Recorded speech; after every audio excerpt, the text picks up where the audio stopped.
yan ngayon? 120 po. 120. Kanina ang paninda mo, pag nabinta lahat yan, kasama yung kanina, 300 ang, 300 ang kita mo. Opo. Nabayaran ko yan lahat, Nay.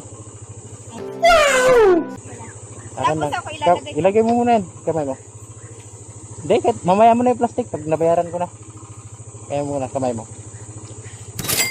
1 2 Hala, sobra na to. 3. Di ba 300 yung kikitain mo dyan lahat kanina pag naubos yung Opo. paninda mo? Opo. 300. Sa 300, mag 120 pa lang mapunta sa'yo. Kaya nga, sobra-sobra na to kuya. Doblihin natin yung binta mo ngayong araw sa paninda mo. 4 5 6. Hala, sobra na po. Ha? Nakakahiya Tama na. lang yan para kahit bukas magpahinga ka muna. Ala, salamat po. Ha? Ala, ang bait naman. Grabe. Biyaya ka ng Panginoon sa akin. Salamat po.